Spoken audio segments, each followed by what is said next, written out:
Eu era o comandante da Área 51. Eu mentia e dizia que nunca tinha trabalhado lá. É a mais famosa base militar secreta no mundo. Nós aceitávamos estas condições. Mantenha a boca fechada. Sua vida e outras vidas dependem disso. Agora, os homens que trabalhavam na Área 51 contam suas histórias pela primeira vez.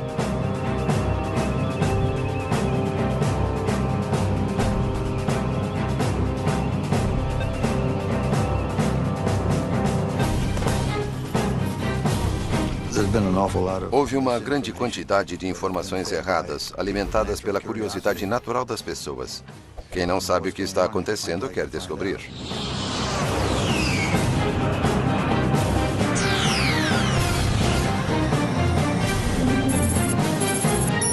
Os mistérios da Área 51. Atenção, instalações da Força Aérea Americana.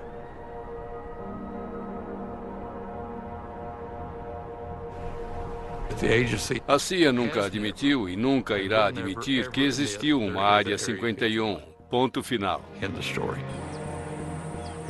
Criada pela CIA em 1955 para desenvolver e testar os projetos militares mais secretos dos Estados Unidos, a Área 51 recebeu o nome de uma coordenada em um mapa.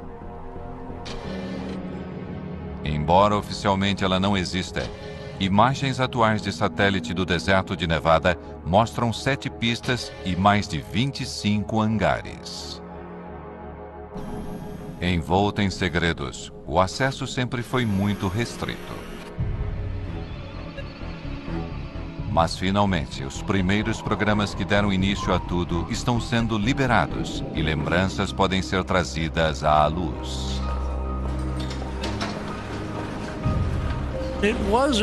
Era uma verdadeira Guerra Fria. Havia bombas nucleares destinadas a todas as grandes cidades. E era como se fossem duas pessoas. Quem vai dar o primeiro soco? Muitas vezes, a democracia tem de dar lugar ao controle rigoroso dos militares para que se possa realizar algo que permita que seu país sobreviva. E era assim que todos pensávamos, imagino.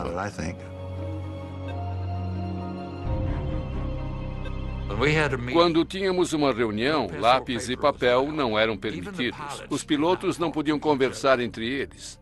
Nada era escrito. Ficava tudo em nossas cabeças. Quando entrávamos para o programa, recebíamos um codinome. Meu primeiro nome era Ken, e o sobrenome começava com C, de Collins, mas era Colmar, C-O-L-M-A-R. No meu caso, não sou tão curioso. O que era bom no aspecto do segredo. Se eu não preciso saber, eu não vou perguntar. Me disseram para não me incomodar com o que eu podia fazer, que eu estava liberado pelas mais altas autoridades em Washington. Eles tinham um mecanismo para saber o que eu estava fazendo, o que estava dizendo e para onde estava indo.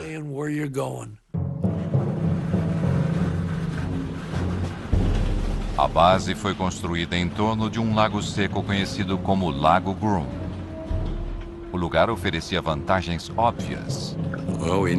Precisávamos de um bom lugar para pousar, onde pudéssemos pousar de qualquer direção, dependendo de onde o vento viesse, e um lago circular servia a esse propósito. Também era protegido por montanhas em torno dele, assim não era muito visível. Liso como vidro. Era inacreditável. Eu podia ir de carro na velocidade máxima e não sentia nenhum solavanco. Era fantástico. O Lago Groom era muito amplo. Havia vários trailers nos quais vivíamos. E havia um prédio comum onde comíamos. Não tínhamos TV nem rádio. Eu não tinha nenhuma mulher. Houve uma mulher que cuidava das finanças da companhia e foi lá e passou uma noite. Foi a única de que ouvi falar. O primeiro nome dado ao lugar foi Rancho Paraíso. Eles achavam que isso ia suavizar o impacto da austeridade. Foi uma tentativa de convencer as pessoas de que não era tão ruim quanto parecia.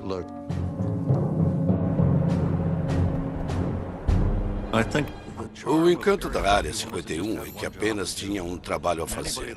E que não fosse necessário, não ia para lá. Não ia querer ir para lá. Porque não era grande local de férias. Era um trabalho muito duro. A CIA precisava de um certo tipo de homem para trabalhar na Área 51. Optávamos por ser guerreiros silenciosos. As seletivas de segurança eliminavam as pessoas que gostavam de se exibir. Eu tinha recebido minha primeira credencial de segurança. E fui ao cinema, enquanto minha esposa foi fazer compras com minha mãe. Estava no meio do filme quando entrou uma mulher, uma jovem da minha idade. E no meio do filme, ela me perguntou se eu morava em Las Vegas, há quanto tempo morava em Las Vegas e o que eu fazia. Ela não gostou das respostas. Em meia hora, ela se levantou e saiu. Muitas vezes eu me pergunto há quanto tempo ela estava me seguindo, se estava me seguindo ou se era apenas uma das garotas de Las Vegas, à procura de um cliente. Nunca vou saber.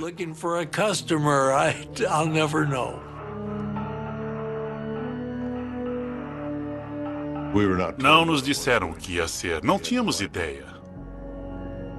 Diziam apenas que era extremamente sensível e que não devíamos comentar com ninguém. As entrevistas eram realizadas em quartos de hotel. Um sujeito tinha passado em tudo. Então lhe disseram, temos um projeto secreto no Oeste. Queremos que trabalhe nele. Está interessado? Ele disse, tenho que conversar com a minha mulher. E eles disseram, tudo bem, faça isso. Ele voltou ao quarto do hotel. Eles tinham ido embora, fizeram as malas e saíram. Ele nunca mais os viu. O fato de ele ter que perguntar à esposa se podia ou não trabalhar no projeto acabou com suas chances.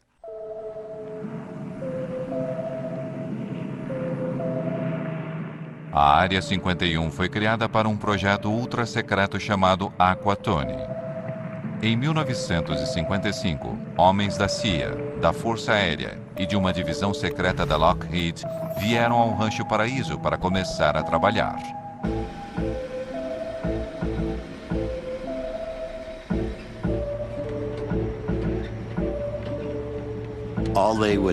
Todos nos perguntavam, você vai realmente ser voluntário para ser uma cobaia?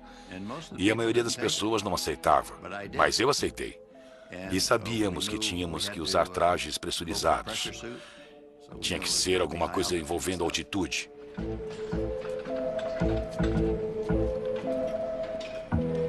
O sangue ferve acima de 15 mil metros sem pressurização. Então, se você perder a pressurização acima dessa altitude, o traje salva sua vida.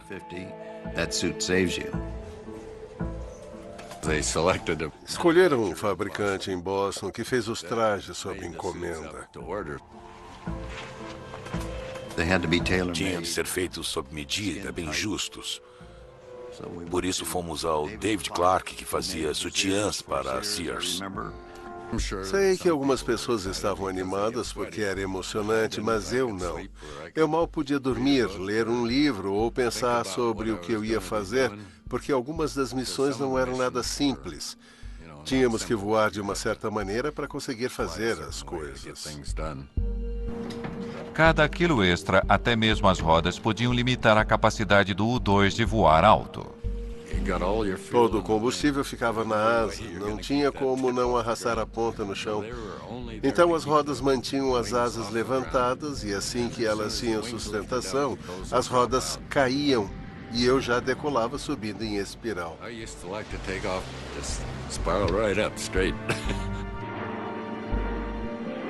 O governo dizia que o U-2 estava sendo usado para pesquisas climáticas. Essa era a nossa desculpa, um esquadrão de reconhecimento climático. Se não é um avião convencional, então o que será? O U-2 voava 3 vezes mais alto que aviões regulares e às vezes era visto por civis. Eu não tenho certeza, mas acho que vi o reflexo do sol numa janela de observação ou algum tipo de escotilha. Em meados da década de 1950, quando o interesse pela Guerra Fria e pelos OVNIs estavam no auge, Eu acho que era do espaço, mas amigável. o avião prateado às vezes criava confusões. Era pura liga de alumínio e parecíamos uma estrela brilhante lá em cima. Os pilotos eram orientados a negar tudo, até mesmo para os controladores de voo. Havia relatos de coisas voando bem alto. Eles podiam até ligar, mas não recebiam nenhuma informação, só desculpas. Sobrevoei a fronteira canadense. Um controlador de voo questionou a minha altitude. Ele foi bastante preciso, mas eu disse, não precisa calibrar seu equipamento. Não estou a essa altitude. Em 1957, voos secretos de U-2 eram a fonte de metade de todos os relatos de avistamentos de OVNIs, mas eles não eram nada, comparado ao que viria. Voltaremos a seguir com Semana Especial.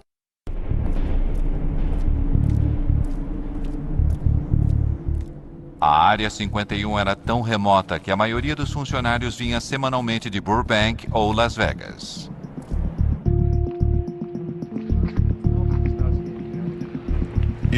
Minha família ainda estava dormindo quando eu acordava. Na segunda de manhã eu tinha que sair cedo para pegar o avião, que geralmente partia às 8 horas.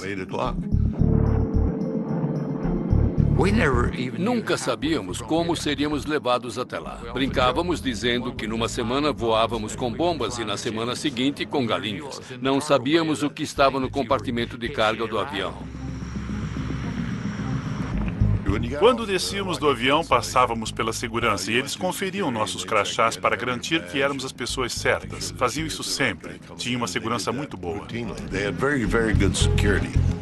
Gene Friedman se deslocava diariamente. Eu tinha 3 filhos. E na escola sempre se pergunta, o que seu pai faz? Eu dizia que consertava televisores. E a minha esposa ficava tão ocupada na criação dos filhos, em prepará-los para a escola, que ela não se interessava muito. E ela sabia que eu mexia muito com televisores.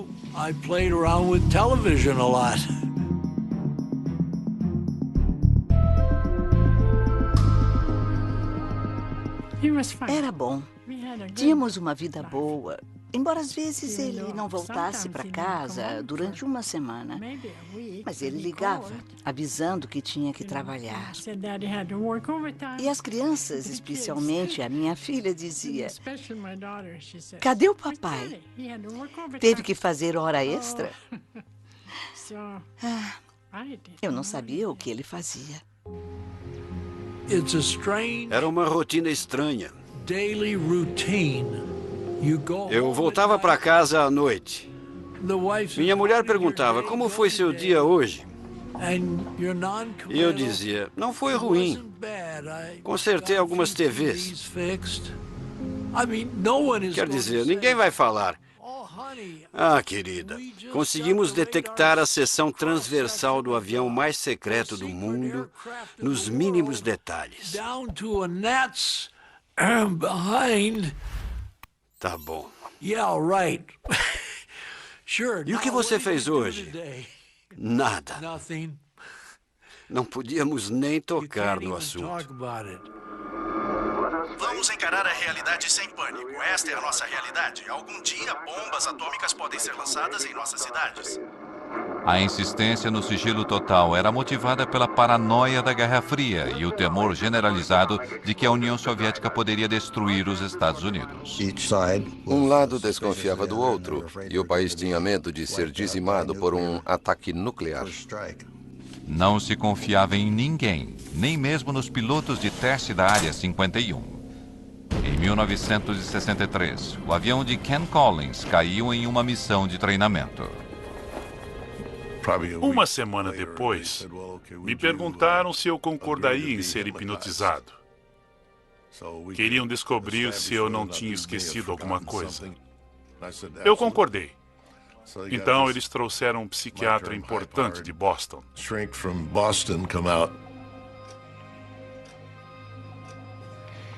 Mas ele não conseguiu me hipnotizar. Ele ficou sentado falando comigo normalmente, e eu continuava sendo como sempre fui, e ele não conseguiu me hipnotizar. Uns dias depois, um cirurgião da Lockheed chamou e perguntou se eu permitiria que me aplicassem pentotal de sódio.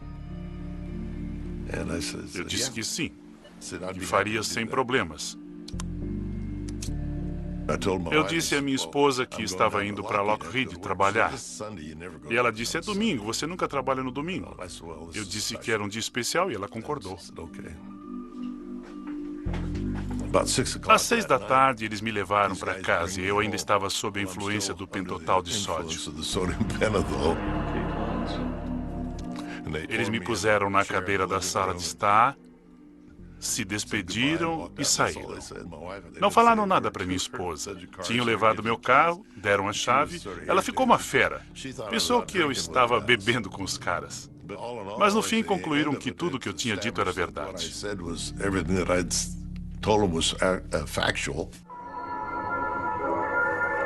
Quando uma bomba assim explode perto do solo, dezenas de milhares de toneladas de... O governo corria para desenvolver armas cada vez mais potentes e decidiu realizar testes nucleares ao lado de sua base secreta, a Área 51. Coloquem os óculos. Ficávamos no meio da área de testes nucleares em Nevada e ninguém queria ir até lá. Essa privacidade era muito importante para podermos trabalhar. E fazíamos tudo com uma boa dose de segredo. Mas com mais de 450 explosões nucleares entre 1955 e 1968, o local tinha seus inconvenientes. Quando havia explosões nucleares lá, éramos avisados e tínhamos que evacuar o local. Uma vez demoramos quase 2 semanas para voltar por causa do clima e dos ventos desfavoráveis. Tivemos que usar crachás de radiação para ter certeza de que não estávamos contaminados.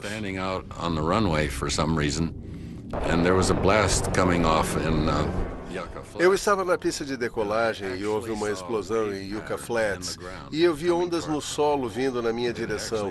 O solo subia e descia. Foi uma explosão subterrânea. Era inacreditável ver aqueles círculos no chão.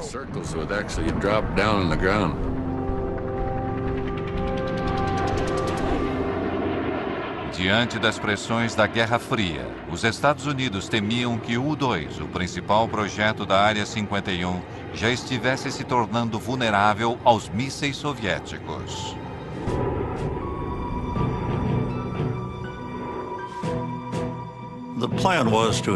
O plano era ter uma aeronave tripulada sucessora do U-2, com menor vulnerabilidade e maior capacidade. Pouquíssimas pessoas na CIA sabiam disso.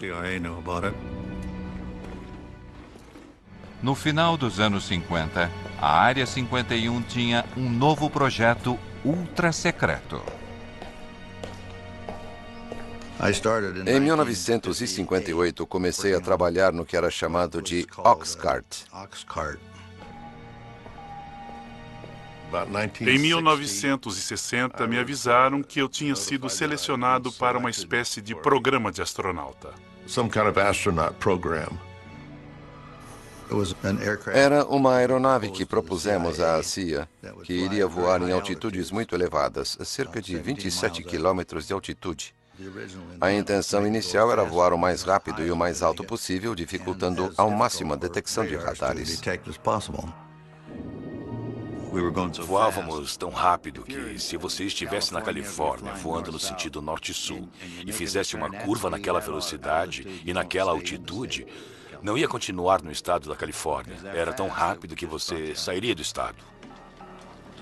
Durante a Guerra Fria, informações eram tão poderosas quanto armas.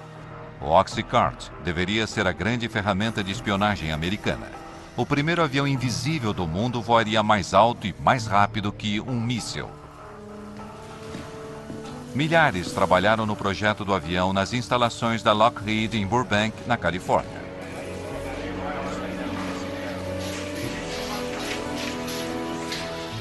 Mas, apesar da grandeza da produção, o projeto permaneceu secreto. O Oxcart tinha um grau de segurança próprio e era o mais alto possível. A aeronave precisava suportar as temperaturas geradas pelo atrito do ar durante um voo através da atmosfera a 3.200 km por hora. O Oxcart tinha 93% de titânio, um material que nunca tinha sido usado num avião. Para conseguir o titânio, era preciso fazer um acordo com a União Soviética. A forma como a CIA trouxe esse material da Rússia, pelo que sei, até hoje é segredo. Não sei como fizeram isso, não sei quem fez. Mas recebemos o titânio de que precisávamos.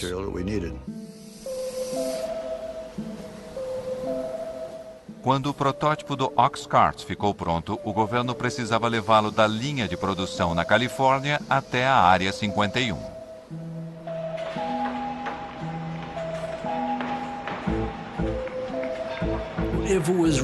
Se fosse redondo, iam colocá-lo numa caixa quadrada. Se fosse quadrado, iam colocá-lo numa caixa redonda. Era muito longo e as asas muito grandes. Assim, as partes foram separadas e levadas de Burbank até o Lago Groom. Ninguém quer uma carreta larga numa estrada movimentada. Então, era feito sorrateiramente, quando não tinha ninguém por perto.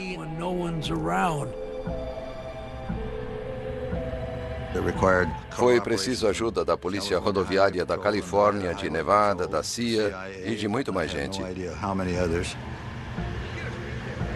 O caminho teve de ser limpo, tiveram de cortar as árvores, retirar tudo das laterais da rodovia para as caixas poderem passar.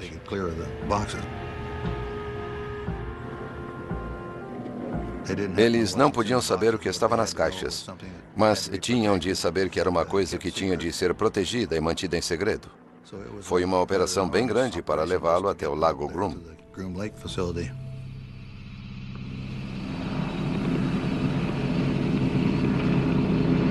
Ken Collins foi um dos primeiros pilotos a ver o Oxcart depois que ele chegou à Área 51. Eu fui até lá. O oficial de operações estava lá e me perguntou se eu gostaria de ver o que ia pilotar. Eu disse, claro. Fomos ao hangar e as janelas no topo eram o único lugar de onde vinha alguma luz. Nas sombras eu vi aquele lindo avião. Era incrível. A primeira impressão era de uma nave espacial. Voltaremos a seguir com Semana Especial Invasão Extraterrestre no Nat Geo. Dentro da Área 51, cerca de 2.000 trabalhadores tinham um único objetivo: concluir o mais recente projeto secreto. Tinha muitas coisas que as pessoas não precisavam saber.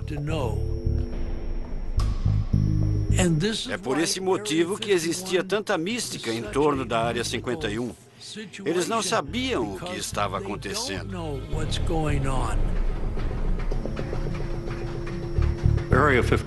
A Área 51 só tinha um propósito: desenvolver o Oxcart e colocá-lo em operação no exterior. As informações sobre o Oxcart permaneceram confidenciais durante décadas. Seu sucessor, o icônico SR-71 Blackbird, é muito mais conhecido. Mas atualmente, detalhes sobre o Oxcart finalmente estão sendo revelados.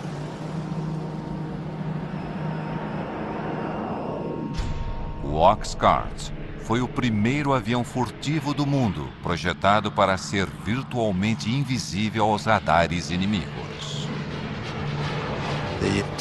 Nos testes de que participei, o avião sobrevoava uma estação de radares. A ideia era descobrir se eles podiam voar sem serem detectados. Fui à sala de controle de radares para ver o que acontecia quando a aeronave passava. Eu estava lá e ninguém conseguia ver muita coisa acontecendo. De repente, pareceu que uma escada tinha caído no telhado. Era a onda de choque do avião. Ele não foi visto nos radares. Parecia que estava fazendo o seu trabalho. A aeronave podia ir de uma costa a outra dos Estados Unidos em 70 minutos, mas seu único objetivo era a espionagem. Estas imagens feitas sobre a Coreia do Norte foram liberadas pela CIA e nunca tinham sido divulgadas antes. Elas revelam a capacidade do avião de fotografar objetos no solo, voando a 27 mil metros de altura, numa velocidade de 3.500 km por hora. A câmera estava num avião voando numa velocidade de Mach 3. A resolução era de 12 polegadas, 30 centímetros. Se você pensar num objeto no chão e puser uma grade sobre ele com 30 centímetros de lado, cada um desses quadrados vai ser preto, branco ou cinza. Um objeto com 30 centímetros de comprimento pode ser claramente identificado como um objeto, embora não possamos reconhecer a estrutura interna. Mas se tirarmos a foto de um tanque, ele vai ter 500 pontos e vai identificar o tanque. Mas, no auge da Guerra Fria, os homens da Área 51 não eram os únicos com câmeras potentes.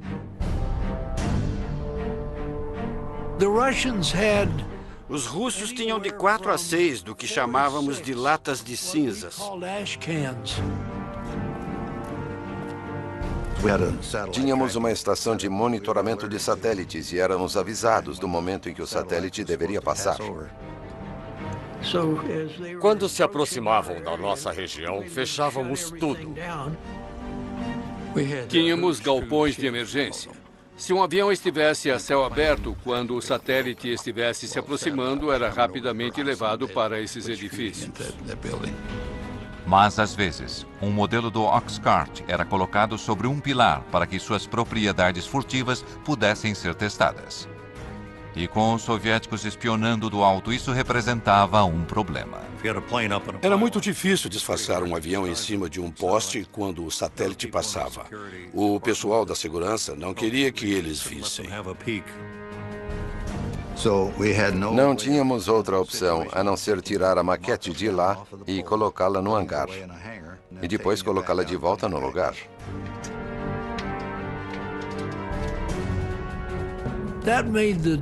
Isso tornava o trabalho muito difícil, muito difícil. Começávamos a trabalhar no avião e depois o levávamos para o hangar.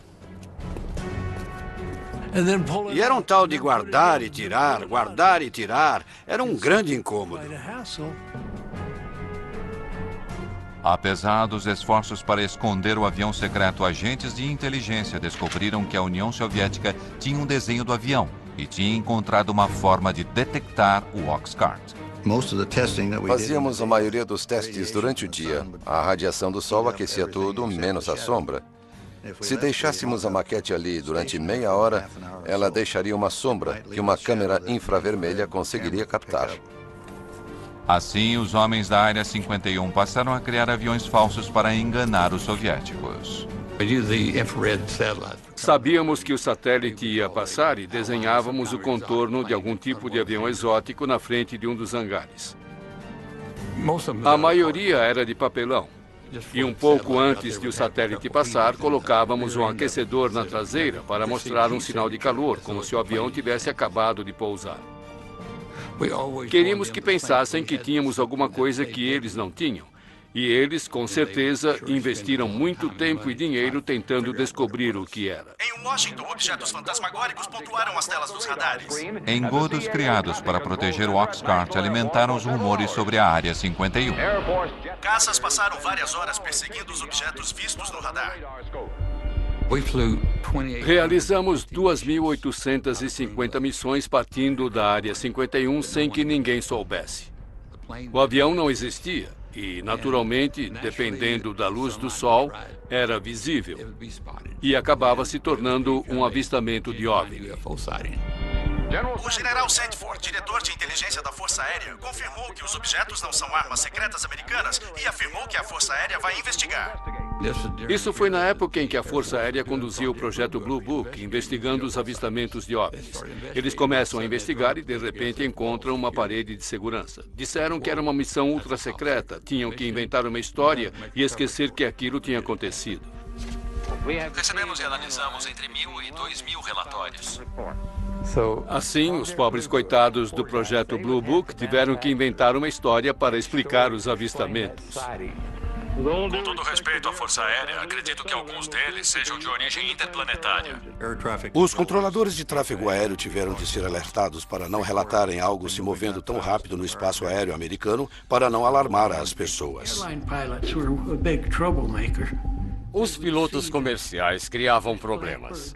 Eles viam a aeronave subindo, chegando a 24 mil metros. E os aviões comerciais estavam a 12. E eles entravam em contato com o solo e falavam feito desesperados. Mas eles viam. E os passageiros viam. O FBI ia até o aeroporto em que pousavam e os faziam assinar um documento para não revelar o que tinham acabado de ver. Mas acontecia um desastre na Área 51. A máquina de acobertamento era acionada.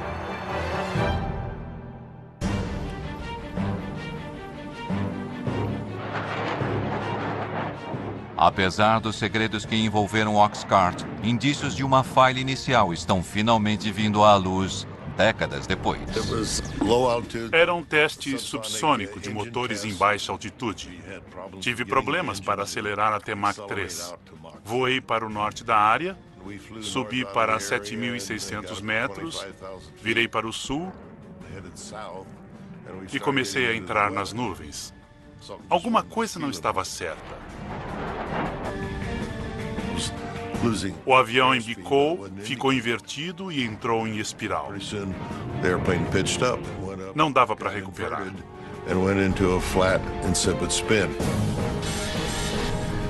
Então achei melhor ejetar. Foi o que eu fiz. Ejetei para baixo porque eu estava de cabeça para baixo. Ken tomou a decisão certa e ejetou. A única coisa que pensei foi que eu odiei ter que abandonar um avião tão bom.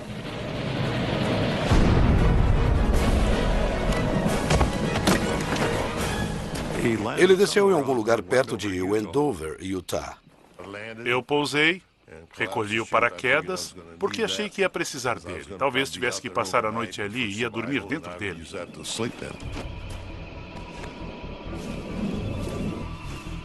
Minha lista de checagem tinha se espalhado. Comecei a recolher algumas das páginas, eram todas confidenciais e tinham o carimbo de secreto. Tudo que eu consegui recolher eu pus no bolso. Passou uma picape no deserto e tinha 3 homens nela. Eu fiquei surpreso em vê-los. Eles disseram para subir, que iam me levar ao avião. Eu disse, não, é um F-105. Essa era a história que contávamos. Eu disse, tem uma arma nuclear a bordo. Eles disseram, é melhor você subir, vamos embora, não vamos ficar. Então entrei na frente com eles. Ficamos em 4 pessoas lá dentro.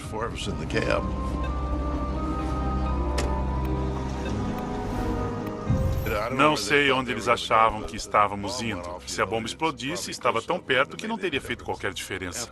Depois da história que Collins contou, eles não estavam muito ansiosos para ir até o local da queda.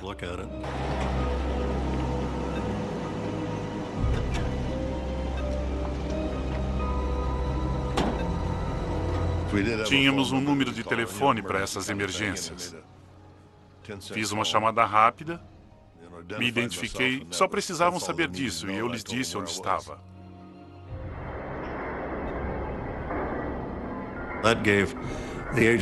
Isso deu à agência 2 dias para recolher tudo e limpar a bagunça. Do contrário, teria sido uma verdadeira festa.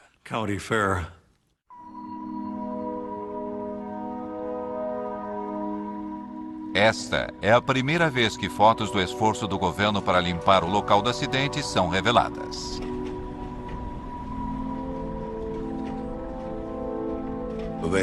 Dois homens do nosso pessoal de sobrevivência, que faziam parte da equipe de segurança, mais tarde voltaram lá a cavalo e vasculharam todo o lugar para ver se alguma coisa confidencial tinha ficado para trás. Em virtude do acobertamento e da localização remota, a limpeza foi boa o bastante para manter o local do acidente em segredo durante décadas. Foi considerado um acidente de F-105. Aviões caem o tempo todo em torno das bases militares. E tudo foi esquecido. 50 anos depois, o historiador aeroespacial Peter Merlin encontrou o local do acidente que o governo tentou apagar da história.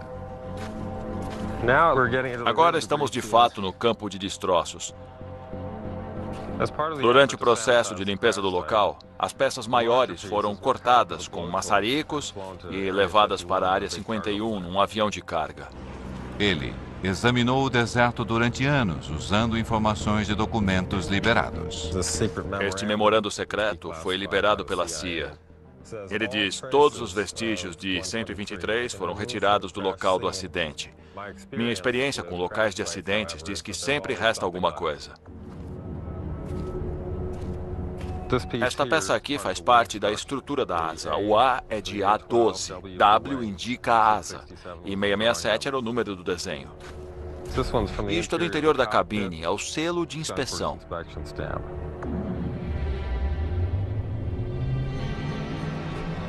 Esta é a cratera do impacto. Tem titânio em todo lugar. Nossa, é um pedaço grande. É um titânio bem espesso. A fuselagem atingiu o solo bem aqui, nos dois lados. Há uma depressão causada pelos motores. Uma bem aqui. É uma depressão causada pelo motor. Aconteceria a mesma coisa hoje se um avião secreto da Área 51 caísse aqui. Provavelmente haveria as mesmas restrições de segurança. Também inventariam uma história para acobertar.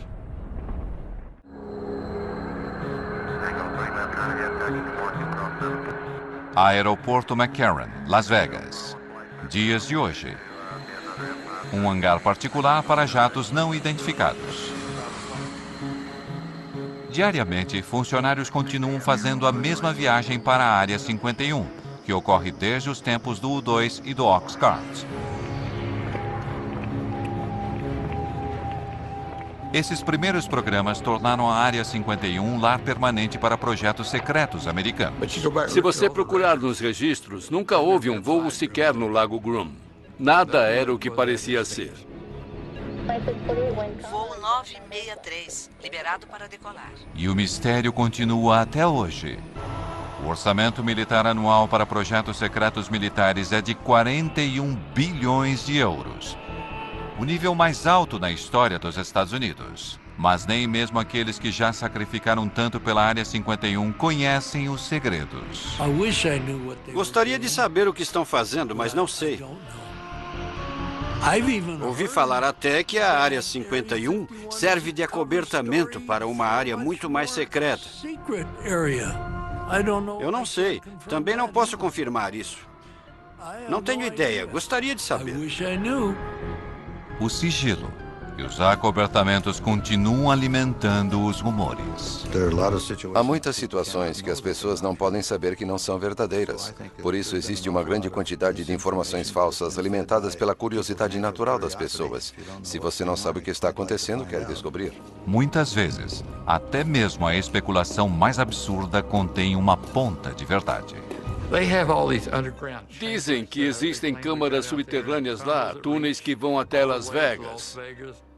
E não existe absolutamente nada disso. Foram realizados testes nucleares subterrâneos porque na superfície espalhariam radioatividade. Mas não há nada na área. Outra coisa que dizem é que obtivemos toda essa velocidade e tecnologia a partir de engenharia reversa feita em naves extraterrestres. É verdade que fizemos engenharia reversa, mas foi num MiG-21 russo capturado em 1968. Nós o desmontamos para ver como os russos tinham feito. E então montamos de novo e voamos com ele.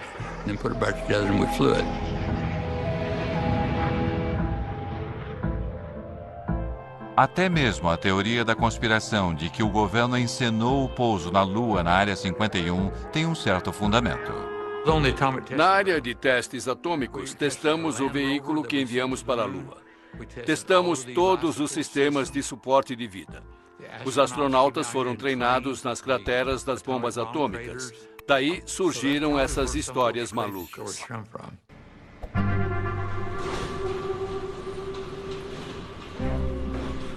Quando as pessoas se inscreviam para os projetos do Oxcart ou do U-2, sabiam que isso talvez nunca fosse revelado.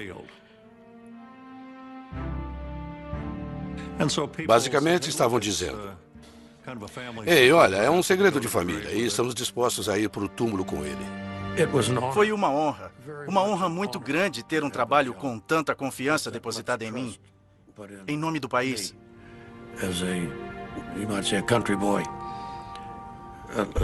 Muita confiança foi depositada em pessoas como eu, que trabalharam lá.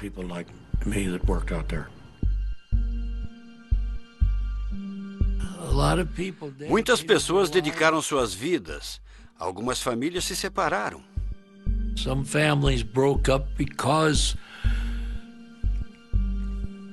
Porque a esposa não sabia se o marido ia voltar para casa à noite. Não era apenas um emprego.